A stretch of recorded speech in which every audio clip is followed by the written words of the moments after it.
بسم اللہ الرحمن الرحیم۔ السلام علیکم محترم ناظرین، محمد فیصل لیاقت آپ کو تعلیم و تحقیق میں خوش آمدید کہتا ہوں۔ ناظرین، رسول اکرم صلی اللہ علیہ وآلہ وسلم کا فرمان علی شان ہے، الرجل راعین علی اہل بیتہ، ہر آدمی اپنے اہل خانہ کے لیے نگران ہے۔ ناظرین، میری مراد اولاد کی تربیت میں والد کے کردار کی ہے کہ باپ کا کردار اولاد کی تربیت میں کیا کردار ادا کرتا ہے۔ اولاد کی تربیت کا سب سے اہم ترین حق یہ ہے کہ اس کی اخلاقی تربیت کی جائے۔ اسلام میں ذاتی نجات کافی نہیں ہے۔ اسلام میں ہر شخص کو اس بات کا ذمہ دار قرار دیا گیا ہے کہ وہ اپنے علاوہ دوسروں کی نجات کا باعث بھی بنے۔ اس لیے خاندان کے سربراہ کی یہ اہم ترین ذمہ داری ہے کہ وہ اپنے اہل و عیال کی بہترین تربیت کرے تاکہ وہ اللہ کی عظمت کے قائل ہوں، اللہ کے احکامات بجا لائیں اور آخرت کی فکر کریں۔ دنیاوی خوشحالی کے ساتھ ابدی زندگی کی سرخروئی کا بھی خیال کریں، کیونکہ اللہ پاک قرآن پاک میں فرماتا ہے، اے ایمان والو، اپنے آپ کو اور اپنے اہل خانہ کو اس آگ سے بچاؤ جس کا ایندھن انسان اور پتھر ہیں۔ محمد عربی صلی اللہ علیہ وآلہ وسلم کی زندگی کو سامنے رکھتے ہوئے میں اس اہم ترین موضوع پر روشنی ڈالنا چاہوں گا۔ آپ صلی اللہ علیہ وآلہ وسلم کی صاحبزادی حضرت فاطمہ رضی اللہ تعالیٰ عنہ کی شخصیت سے اس بات کا اندازہ لگایا جا سکتا ہے کہ آپ صلی اللہ علیہ وآلہ وسلم نے کس قدر بے مثال تربیت کی تھی۔ آپ رضی اللہ تعالیٰ عنہ تمام عورتوں میں سے دانا عورت تھی۔ آپ کے حسن اخلاق، آپ کے وقار، آپ کی متانت میں محمد مصطفیٰ صلی اللہ علیہ وآلہ وسلم کی سیرت کا عکس جھلکتا تھا۔ اس کے علاوہ آپ صلی اللہ علیہ وآلہ وسلم نے سیدنا علی رضی اللہ تعالیٰ عنہ، سیدنا حسن اور حسین رضی اللہ تعالیٰ عنہم کی بھی تربیت کی اور ان کی زندگیاں اسلامی اخلاق کا اعلیٰ نمونہ تھی۔ اس کے علاوہ انس بن مالک اور عبداللہ بن عباس رضی اللہ تعالیٰ عنہ کی تربیت کا باب بھی ہمارے سامنے ہوگا۔ محمد عربی صلی اللہ علیہ وآلہ وسلم کی تربیت کا انداز انتہائی مشفقانہ اور مہربان تھا۔ آپ صلی اللہ علیہ وآلہ وسلم بچوں سے بے انتہا محبت کرتے تھے۔ حضرت زبیر رضی اللہ تعالیٰ عنہ فرماتے ہیں کہ ایک دفعہ میں دیکھتا ہوں کہ حضرت حسن رضی اللہ تعالیٰ عنہ تشریف لاتے ہیں اور آپ صلی اللہ علیہ وآلہ وسلم نماز ادا کر رہے ہیں۔ حضرت حسن رضی اللہ تعالیٰ عنہ آپ صلی اللہ علیہ وآلہ وسلم کی پشت مبارک پر سوار ہو جاتے ہیں۔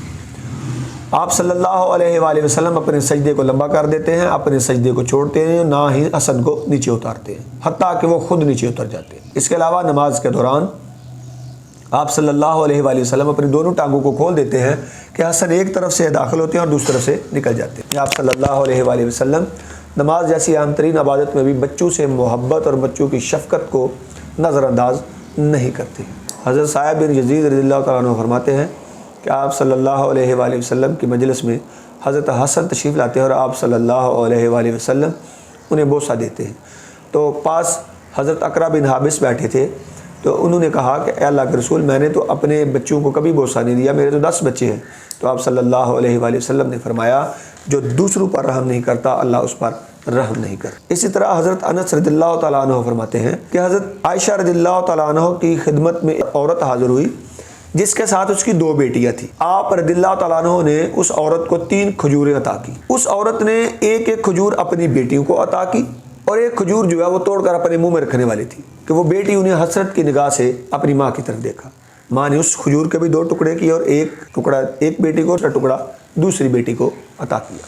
جب عورت چلی جاتی ہے اور حضرت عائشہ رضی اللہ تعالیٰ عنہ آپ صلی اللہ علیہ وآلہ وسلم کی خدمت میں یہ واقعہ پیش کرتی ہیں، تو آپ صلی اللہ علیہ وآلہ وسلم نے فرمایا، اس عورت نے اپنے بچوں پر رحم کیا تو اللہ تعالیٰ نے اس پر رحمت کی، یعنی اللہ تعالیٰ نے جنت عطا کی۔ حضرت ابو ہریرہ رضی اللہ تعالیٰ عنہ سے روایت ہے کہ آپ صلی اللہ علیہ وآلہ وسلم کی مجلس میں ایک آدمی بیٹھا ہوا تھا کہ اس کے پاس اس کا بیٹا دوڑتا ہوا آتا ہے۔ وہ آدمی اس بیٹے کو چومتا ہے اور اپنی ران پر بٹھا لیتا ہے، جب کچھ ہی دیر میں اس کی بیٹی دوڑتے ہوئے آتی ہے تو وہ آدمی اسے اپنے سامنے بٹھا لیتا ہے۔ تو اللہ کے نبی نے اسے مخاطب کیا اور فرمایا کہ تم نے ناانصافی کی ہے، یعنی ایک کو چوما بھی اور ران پر بٹھایا اور دوسرے کو چوما بھی نہیں اور ران پر بھی نہیں بٹھایا۔ اسی طرح ایک اور واقعہ ہے کہ ایک صحابی رسول صلی اللہ علیہ وآلہ وسلم اپنے ایک بیٹے کو اس کی خوبصورتی اور محبت کی وجہ سے اسے ایک غلام تحفے میں دینا چاہتے، تو اس پر آپ صلی اللہ علیہ وآلہ وسلم کو گواہ بنانا چاہتے ہیں۔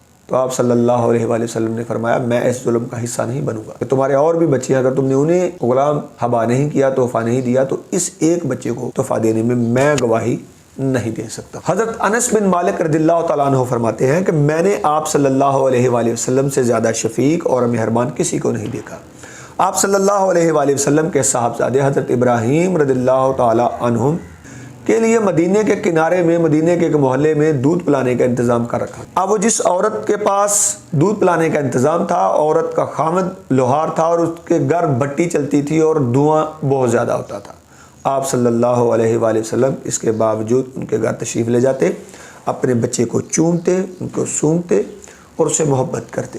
اور جب حضرت ابراہیم علیہ السلام اپنی رضاعت کی عمر میں انتقال فرما گئے تو رسول اکرم صلی اللہ علیہ وآلہ وسلم نے فرمایا کہ میرے بیٹے کا انتقال دودھ پینے کی عمر میں ہوا ہے، تو اللہ پاک جنت میں 2 حوریں مقرر کریں گے جو اس کے دودھ پینے کی بقیہ مدت پوری کریں۔ اسی طرح حضرت حذیفہ رضی اللہ تعالی عنہ فرماتے ہیں کہ رمضان کے مہینے میں نے آپ نبی کریم صلی اللہ علیہ وآلہ وسلم کے ساتھ سٹے کیا، تو نماز کے بعد آپ صلی اللہ علیہ وآلہ وسلم کا غسل کا ارادہ تھا، میں نے پانی اکٹھا کیا اور پردے کا اہتمام کیا۔ جب آپ صلی اللہ علیہ وآلہ وسلم غسل فرما چکے تھے، آپ صلی اللہ علیہ وسلم نے فرمایا کہ یہ جو پانی بچا ہے تم چاہو تو اس سے غسل کر لو اور چاہو تو اور پانی ملا لو۔ حضرت حذیفہ رضی اللہ تعالیٰ عنہ نے فرمایا فداک امی و ابی یا رسول اللہ صلی اللہ علیہ وآلہ وسلم، یہ بچا ہوا پانی میرے لیے زیادہ متبرک ہے۔ اس کے بعد آپ صلی اللہ علیہ وآلہ وسلم نے اس کے لیے پردے کا اہتمام، تو حضرت حذیفہ رضی اللہ تعالیٰ عنہ نے کہا کہ اللہ کے رسول آپ یہ تکلف نہ کریں، آپ پردے کا اہتمام نہ کریں۔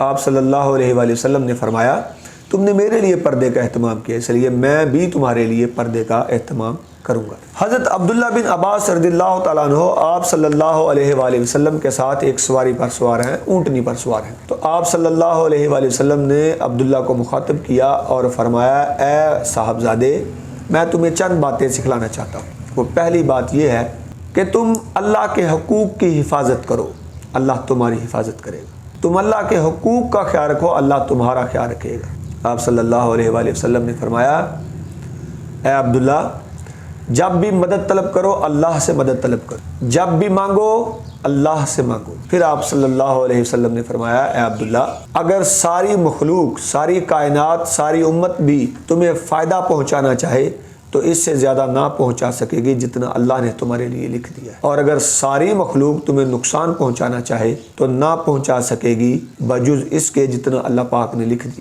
آپ صلی اللہ علیہ وسلم نے فرمایا کیونکہ قلم اٹھا لیے گئے ہیں اور صحیفوں کی سیاہی سوکھ۔ حضرت عبداللہ بن عباس کے اس خوبصورت انداز میں سکھانے سے ہمیں معلوم ہوتا ہے کہ ہماری زندگیوں میں سب سے اولین ترجیح اولاد کی تربیت کے حق میں توحید کا درس، اللہ پاک کے وجود کا یقین، اللہ پاک پر ایمان، اس قدر کہ زندگی کے ہر پہلو میں مدد طلب ہو، یعنی ہر حال میں ہمیں قناعت پسندی اختیار کرنی ہے، یعنی اللہ سے مدد مانگنی ہے، اور کبھی بھی افسردہ نہیں ہونا، مایوس نہیں ہونا، کیونکہ ہمارے لیے وہی ہے جو اللہ پاک نے لکھ رکھا ہے۔ تو یہ وہ سبق ہے جس سے ہم اپنی زندگیوں اور اپنی اولاد کی زندگیوں میں اجالا لا سکتے ہیں۔ آج آپ دیکھتے ہیں کہ بہت سے لوگ اپنا کوئی کام مکمل نہ ہونے پر، خواہشیں ادھوری رہنے پر مایوس ہو جاتے ہیں، ایون کہ خودکشیاں کرتے ہیں۔ آپ صلی اللہ علیہ وآلہ وسلم کا دیا گیا سبق اگر اپنے بچوں کو سکھلائیں گے وہ کبھی بھی اس حرام کام کی جرت نہیں کریں گے۔ آپ اپنے بچوں کو سکھائیں گے